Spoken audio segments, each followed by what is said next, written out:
की सगळे व्हिडिओ आपले लाईव्ह होतो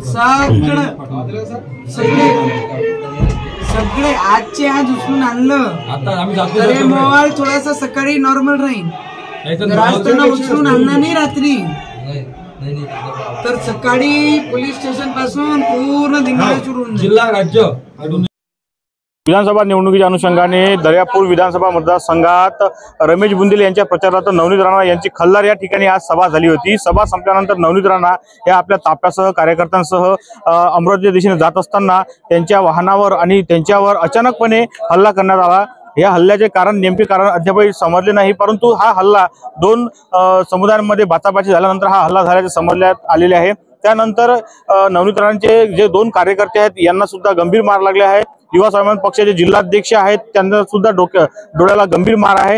ही संपूर्ण घटना घडल्यानंतर आता तणावाचे वातावरण या खल्लार सर्कलमध्ये या खल्लार गावामध्ये आपल्याला दिसून येत आहे। सध्याच नवनीत राणा व त्याचे सर्व समर्थक या खल्लार पोलीस स्टेशन येथे तक्रार देण्यासाठी दाखल झालेले आहे। जोपर्यंत आरोपीवर गुन्हा दाखल होत नाही, जोपर्यंत जे हल्ला करणारे आहेत हल्ला करणाऱ्यावर अटक होत नाही, तोपर्यंत नवनीत राणा इथून हटणार नाही अशी त्यांनी ठाम भूमिका ठाणेदार यांच्यासमोर घेतलेली आहे। आणि जर उद्या सकाळपर्यंत जर संपूर्ण आरोपी अटक झाले नाही तर संपूर्ण महाराष्ट्र हे पेटून जाणार असा सुद्धा इशारा नवनीत राणा यांनी ठाणेदार यांना दिलेला आहे। सध्या आपण पाहत असाल की पोलीस स्टेशनच्या आवारामध्ये अशा प्रकारे कार्यकर्त्यांचा मोठा बंदोबस्त कार्यकर्ते या ठिकाणी दिसत आहे। मोठ्या प्रमाणात या ठिकाणी पोलीस स्टेशनमध्ये जय श्रीराम, जय शिवाजी, जय भवानी असे नारे सुद्धा देण्यात येत आहे। सध्या पोलीस प्रशासन अलर्ट झालेले आहे, कुठलीही अनुचित घटना घडू नये यासाठी पोलीस प्रशासन अलर्ट आहे। सध्या आपण खल्लार पोलीस स्टेशन मध्ये आहोत। अशा प्रकारे ठाण्यात पोलीस स्टेशन मध्ये अशा प्रकारे मोठ्या प्रमाणात जय श्रीरामचे नारे देण्यात येत आहे। सध्या खल्लार पोलीस स्टेशन मध्ये तणावाचे वातावरण आपल्याला दिसून येत आहे। या घटनेत आता आपल्याला विधानसभा निवडणूक चालू आहे आणि निवडणुकीच्या अनुषंगाने अशा प्रकारे जर वाद झाला असेल तर हे एक मोठी घटना आहे। त्यामुळे आता या घटनेत पुढील काय होणार हे सुद्धा पाहणे आता महत्त्वाचे ठरणार आहे। आज खल्लारमध्ये ज्या पद्धतीने आमची सभा चालू होती आणि खूप शांततेने आम्ही आमचा प्रचार करत होतो, पण भाषण करत असताना स्टेजवर जेव्हा मी उभी होती तर तिथून घाणेरडे इशारे करत होते आणि मी खूप शांततेने माझा भाषण निपटवण्याचा मी प्रयत्न करत होते।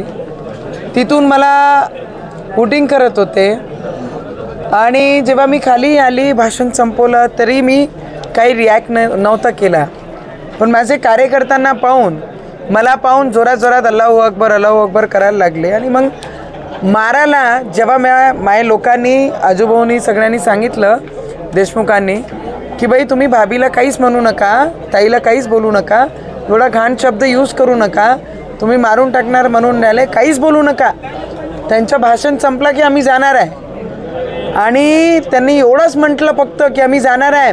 त्यांनी उचलला खुर्च्या आणि फेकणं आणि मारणं सुरू केला। मग माझ्यासमोर आले, स्वतः आमचे पत्रकार बंधू तिथे होते, गावाचेच तिथे होते, ते वाचवण्याचा प्रयत्न करत होते, पण त्यांची राग जे माझ्यावर होता मला पाहून शिव्यागाळ करणं, तुला मारून टाकू, तुला गाडून टाकू आणि खुर्च्या माझ्यावर फेकणं, माझे कॉन्स्टेबलला लागणं, यांचे डोळ्याचं पूर्ण हे फाटलं। दुसऱ्या व्यक्तीला जर मी आज तिथे नसती मला तर मारलंच, माझ्यावर खुर्च्या फेकलंच, ते स्पष्ट व्हिडिओमध्ये दिसत आहे। आणि ते स्वतः त्या गावाचे पत्रकार मला वाचवणारे आणि माझे 6 अंगरक्षक होते माझ्यासोबत आणि 3-4 माझे PA, त्यांनी पूर्ण असं घेरला आणि मला शिवीगाळ करून माझ्यावर थुकले।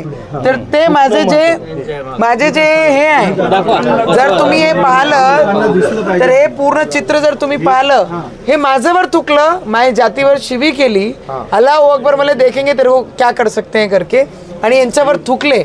यांनी असं मला वाचवलं म्हणून त्यांचे कपड्यावर ते पडलं आणि आता आम्ही गुन्हा दाखल केला आहे। रात्रभरापर्यंत जर त्यांना अटक नाही झाली तर सकाळी 10 वाजता इथे वेगळं चित्र पूर्ण अमरावतीमध्ये जेवढा हिंदू समाज आहे सगळं एकत्रित राहील जर यांनी अटक आज केली नाही तर।